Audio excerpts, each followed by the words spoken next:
সুজি আর দুধ দিয়ে তৈরি অসাধারণ স্বাদের এই কালাকাঁদ রেসিপি। এটা বানাতে নিয়ে নিয়েছি 1 কাপ দুধ। এখানে আমি হাফ কাপ সুজি ইউজ করব আর সেই অনুসারে 1 কাপ দুধ নিয়ে নিয়েছি। দুধটা খুব ভালোভাবে জাল করে নেব, হালকা একটু ঘন করে নেব দুধটাকে, তাই দুধটা একটু জাল করে নিতে হবে। হাফ কাপ সুজি দিয়ে এই কালাকাঁদটা বানাবো, তবে এর পরিমাণ যদি বেশি বানাতে হয় সেক্ষেত্রে সুজির পরিমাণ বেশি ইউজ করলে দুধের পরিমাণও বেশি ইউজ করতে হবে। তবে হাফ কাপ সুজির সাথে 1 কাপ দুধ পারফেক্ট হবে। দুধটা খুব ভালোভাবে জাল করে নিয়েছি। এখন এখানে অ্যাড করব চিনি। তো এখানে আমি 1 কাপ দুধের সাথে অ্যাড করব 3 চামচ চিনি। এখানে আমি গুঁড়ো দুধও ইউজ করব, তাই চিনির পরিমাণটা কম ইউজ করছি। যেহেতু গুঁড়ো দুধটা খুব মিষ্টি হয়, তাই চিনির পরিমাণটা নিজের পছন্দ মতো ব্যবহার করা যাবে। চিনিটা ভালোভাবে মেল্ট হয়ে গেলে এখানে আমি ইউজ করব মাওয়া। যদি মাওয়াটা না থাকে তাহলে স্কিপ করতেই পারো, তবে মাওয়াটা দিলে টেস্টটা কিন্তু খুব ভালো আসে।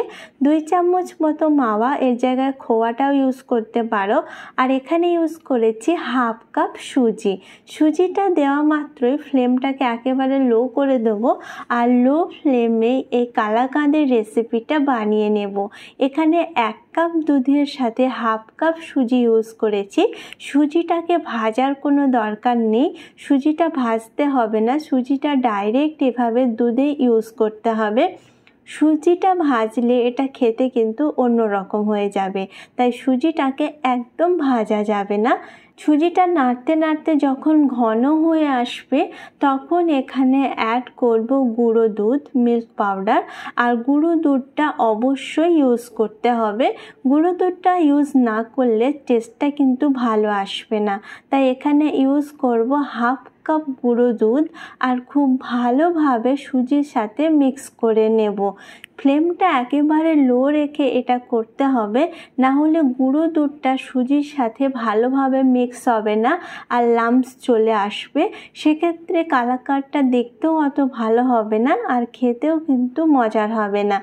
তাই ফ্লেমটাকে একেবারে লো রাখতে হবে আর সুজির সাথে গুঁড়ো দুধটা খুব ভালোভাবে মিক্স করে নিতে হবে। মিক্স করতে করতে দেখতে পাবে এটা একটা ডোয়ের মতো শেপ নিয়ে নিচ্ছে আর এই যে ডোটা তৈরি হচ্ছে প্যান থেকে একেবারে আলাদা হয়ে যাচ্ছে। এখন বুঝতে হবে এটা একেবারে রেডি। ডোটা যখন একেবারে প্যান থেকে আলাদা হয়ে যাবে তখন বুঝতে হবে এটা শেপ দেওয়ার জন্য একেবারে রেডি হয়ে গেছে, এর বেশি এটাকে আর চালানো যাবে না। তো এখন দেখতে পাচ্ছ এটা কেমন তৈরি হয়ে যাচ্ছে আর একেবারে প্যান থেকে ছেড়ে চলে আসছে। এখন এটা একটা ডোয়ের শেপ নিয়ে নিচ্ছে। তো এটার এখন শেপ দেওয়ার জন্য একেবারে পারফেক্ট।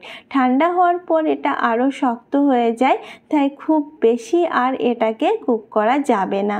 এখন এখানে একটা অ্যালুমিনিয়ামের ফয়েল নিয়ে নিয়েছি আর এই ফয়েলের মধ্যে এটাকে রোল করে নেব। যদি অ্যালুমিনিয়ামের ফয়েলটা অ্যাভেলেবেল না থাকে তবে যে কোনো ট্রেতে এটাকে সেট করে তারপরে পিস পিস করে কেটে নিলেও চলবে। তবে এটা ফ্রিজে রেখে দিতে হবে 1 ঘন্টার জন্য, যাতে এটা পুরোপুরি সেট হয়ে যায় আর ঠান্ডা হওয়ার পরে এটা খেতে বেশি ভালো লাগে। তাই অবশ্যই এটাকে ঠান্ডা করে খেতে হবে। তবে নর্মাল জায়গাতে রেখে দিলেও হবে, সেক্ষেত্রে সেট হতে একটু বেশি টাইম লাগতে পারে। আমি এটাকে ফ্রিজে রেখে দিয়েছি, 1 ঘন্টার পর এটা কেটে নিচ্ছি। এইভাবে পিস পিস করে কেটে নিতে হবে। সুজি আর গুঁড়ো দুধ আর সামান্য দুধ দিয়ে তৈরি খুব মজার এই মিষ্টির রেসিপিটা একবার বাড়িতে ট্রাই করো, আশা করছি সবার খুব ভালো লাগবে। আজকের রেসিপি যদি কোথাও ভালো লেগে থাকে অবশ্যই একটা লাইক করো। এরকম মজার মজার আর ইজি রেসিপি দেখার জন্য আমার চ্যানেলকে অবশ্যই সাবস্ক্রাইব করো।